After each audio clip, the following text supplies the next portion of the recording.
Hello and how you doing, folks? Yours truly, Randy Rand here for another edition of today's talk. Today we spoke to Professor Lawrence Mead. He's the professor of politics and policy down at New York University, otherwise known as NYU. And we talked about his article, Teaching Public Policy, Linking Policy and Politics. One of my favorite interviews, and to tell you the truth, I really couldn't wait to get him on the show. As we discussed how policy and politics have become a bit separate with regards of them being disciplines, respective disciplines. And Professor Mead was saying that, in his opinion, he thinks that policy and politics need to be intermingled with each other and taught as the same discipline. We even talked about persuasion, which was my favorite part of the interview. Because anytime that you're trying to not only develop a policy that's going to affect change, but when you try to develop this policy, you have to persuade people that it will be better for them in their lives as well as the greater society. And that was my favorite part of the interview. We also talked about the separation of policy and politics weakens the public policy field, and I asked him to explain about that. You'll certainly want to hear what he had to say about that. And again, this is a part of my policy series and how it affects you, and especially teaching it to young children, as I think they need to be introduced to policy as early as possible. I even asked him if he thought that were to be the case, and he disagreed, and that's totally fine. He thought that policy should be introduced to students on the college level, and that's cool. I think they should be taught to children, especially minority children, as early as possible, and that being middle school, as far as I'm concerned. But anyway, listen to the interview, and certainly thank you for the time that you're spending listening to it. This is Randy Rand, and thank you for the time. And we're back. Yours truly, Randy Rand here, and welcome to another edition of today's talk. And we are so pleased to have on our show today Professor Lawrence Mead, who is the professor of politics at New York University, or is otherwise known as NYU. And he authored the article, Teaching Public Policy, Linking Policy and Politics. And we're going to be discussing that today. Welcome to the show, Professor Mead. My pleasure. We're going to get right to it and do it. And I want to begin the interview by asking, one can have the best intentions when developing public policy that will best serve the public good. However, and is it true that in many instances, one has to consider the politics of an issue or an issues before finalizing a policy proposal? Please explain. Yeah, that's true. I think the policy making involves both deciding what to do, what one would prefer to do on the merits, and then selling it to the public or the politicians that one needs support from. I think both of those are involved in making policy, and that's the way it should be. We need to worry about how to solve a problem, but we also have to persuade the rest of the body politic, including ultimately the public, that this is the way to go. Now, in the article you wrote, and I'm quoting, the study of public policy has the potential both to improve policy and teach us more about government itself. Do you believe that there's a need for the public to learn more about government? Please explain. I think there is. From what we know about voting, the average American actually doesn't know very much about issues. And there's not much chance that they're going to become more knowledgeable. I don't think we can expect that. The public's role is a crucial one, but it's more limited to deciding who the office holder should be. Essentially, the public decides who to put in office, and then those people decide what to do about policy. And essentially, that's correct. That's the way it should be. Now, could you please speak about the role that persuasion plays in affecting policy changes and potentially political environment? Well, in order to change policy or do something new, those who want to do it have to persuade other people that aren't initially involved that this would be a good idea. And they do that by various appeals.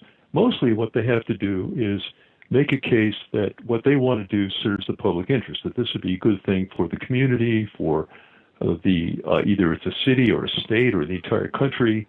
So they make an argument on the merits, but then they also talk about why it's in the interests of those they're trying to persuade. So they'll say to them, you ought to do this because there are various reasons why it would favor your own position in life. Perhaps you have constituents you worry about. You show how the policy you want to do is going to be good for that locality or for other interests that are of concern to the other people, and you try to get a coalition together. So it isn't enough to decide to do something yourself. You have to organize collective action where everyone gets on board, or enough people get on board so that you can do it. And then after you've decided the policy, you also have to persuade the administrators to get on board. Those who are going to carry out the policy are very important as well. They have to believe in it. So there's a lot of persuasion that goes on, even on the part of people who are sitting in senior positions like the president or a governor or a mayor. Okay, now, in your opinion, is it a good idea to begin teaching public policy development to, say, middle school age children all the way up into their graduation of high school? I think that's a little too soon. I think at that level, one should primarily teach people about the basics of the American government, how it works, how people get elected, the offices they hold, the roles that everyone plays in the system.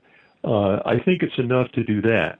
And then get people interested in elections when they come along, get them involved find out who the candidates are and how they might support them or not if they were old enough to vote. I think that's enough. It's more important that people acquire basic knowledge than that they get involved in the actual policymaking process, which is more complicated.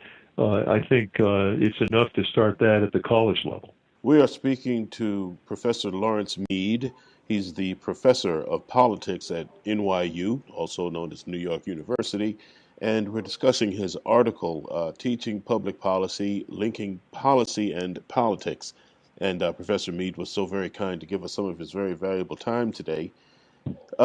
Professor Mead, in your article, you wrote, and I'm quoting again, if government cannot say do the right thing, as is often the case, that might suggest that the political process the political process be changed so that outcomes improve. Could you give any examples of where this applies in our present day politics? Well, a leading example is the budget process in Washington. For a long time, the government has been spending more money than it takes in tax revenues. This produces red ink. The government runs a deficit really every year, and the size of the deficits has been very worrisome. In an attempt to cope with that, there have been a series of reforms in the budget process in Congress. These reforms have required Congress to assemble an overall budget, to be aware of how much money they're spending, and then to reconcile that with revenues. The processes don't require that the budget be balanced, but they do require that the Congress face up to the fact that it's in fact spending more than it should, and there are ways to prevent that getting worse. There are some aspects of the process which tend to favor more restrained spending or more increase in revenues or whatever to limit the amount of red ink. So that's a case where the desire to change the policy outcome, namely the budget, led to a change in the process. And there are a number of other cases I could give. In the article, you stated that, quote, the separation of policy and politics weakens the public policy field, unquote. Please explain what you meant by this. The initial purpose of the article was to critique the way public policy is typically taught in the universities. Now, in the real world, as I've mentioned, policymaking involves both making arguments on the merits, the things that I would like to do, and then reconciling those things with the political consent that you have to have. Now, the trouble is that in the way policymaking has been taught in the universities, these two things tend to be separate. Typically, what we find is policy analysis, the ways one makes arguments on the merits for things, are taught by economists who are interested primarily in constructing a logical argument for a certain course of action. So they are interested in policy analysis. However, they ignore the politics typically. And meanwhile, on the other side, you have political scientists who are interested primarily in the process.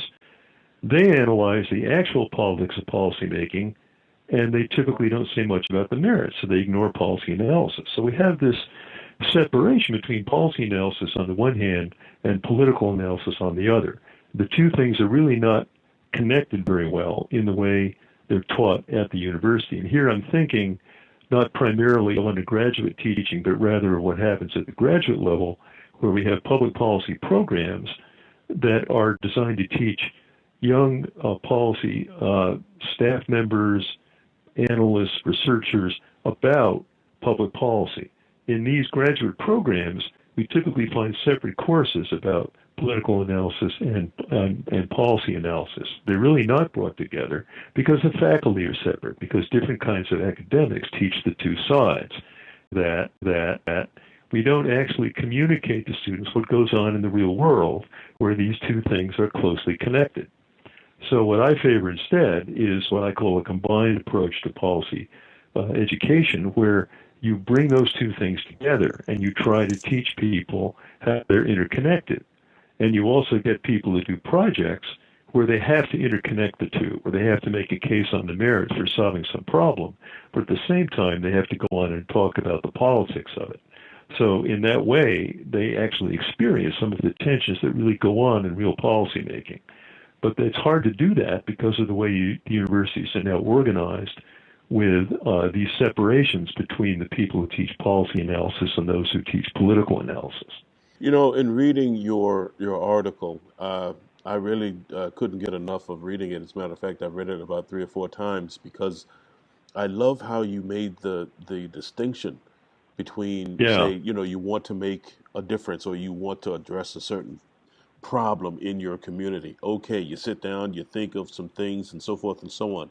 Now you have to reconcile that with, is this going to pass via the politics?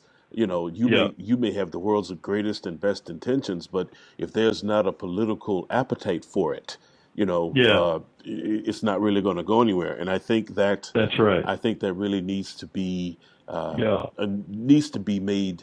People need to be made aware of that more and more. I really love that. The other thing that one needs to say, though, is that in the press accounts one reads of policymaking, even in the best newspapers, the typical journalist tends to overemphasize the politics, actually. They don't usually appreciate to what extent people in office are really driven by policy problems. They really do want to solve these problems. So the argument on the merits is also very important.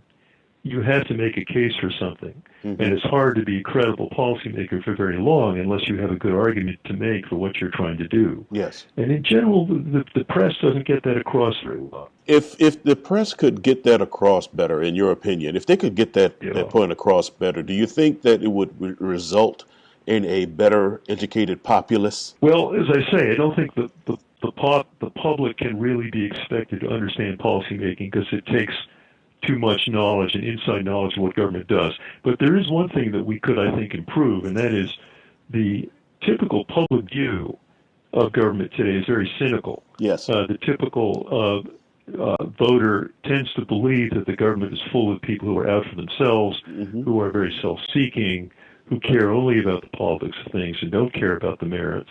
That's really false. One of the things I tell students is that when you get to know government close up, it actually looks better than it does from a distance. Journalists tend to write in a cynical way about the motives of people involved. And yet when you meet them, and I've been in a number of congressional hearings about the areas of policy that I know, I'm struck at how much they care about the merits. They really do want to solve problems. Now, they may have it wrong. They may have a wrong opinion. You try to persuade them otherwise. It doesn't mean they agree. They have different views about how to solve those problems, but they're sincere. They're not out for some narrow personal purpose. And that has some influence on their behavior, obviously. But it's not as if they're primarily motivated by that. They really do, on the whole, want to serve the public.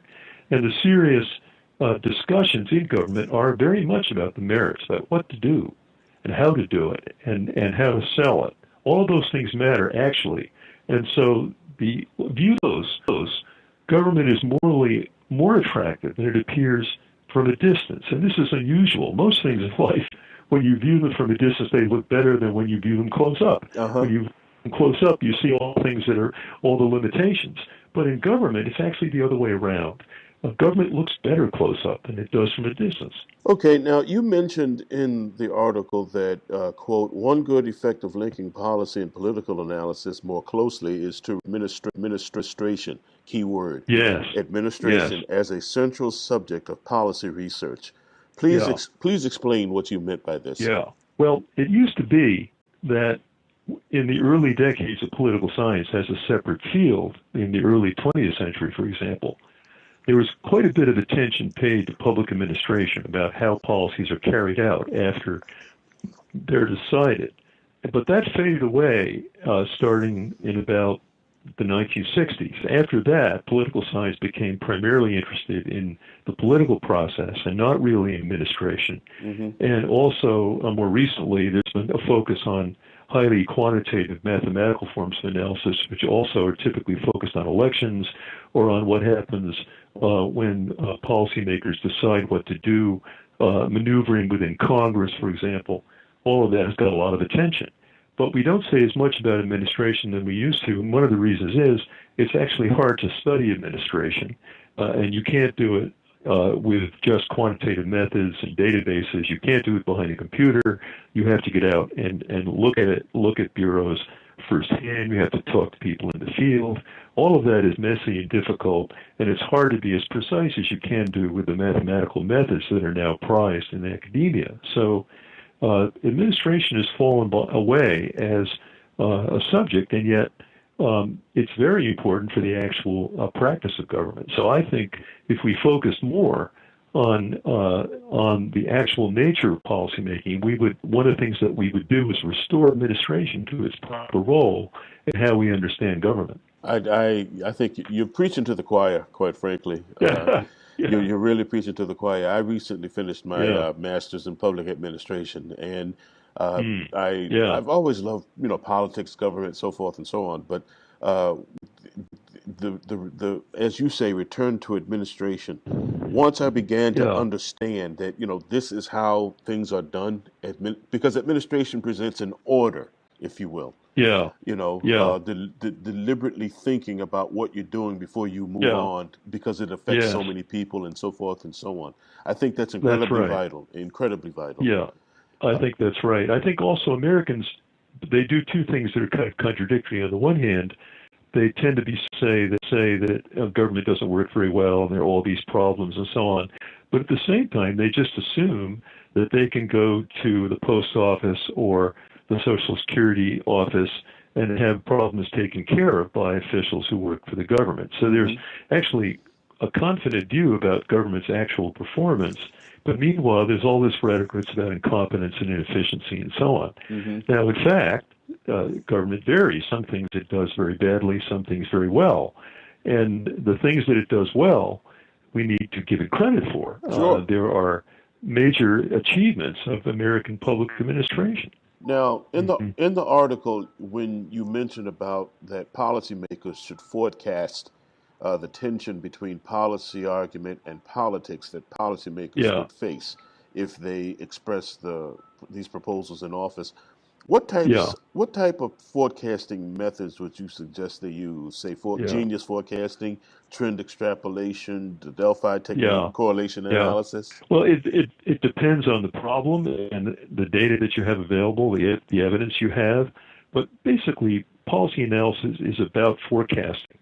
It's about deciding what your options are. If you have some problem, you need to solve an administrative problem or some more basic policy issue, you'll have different ways you might do that. And what you do in policy analysis basically is to find the problem. That's very important. And then you start off by setting out possible options for solving it. And then you forecast what will happen if I do those things, if I do option A versus B versus C.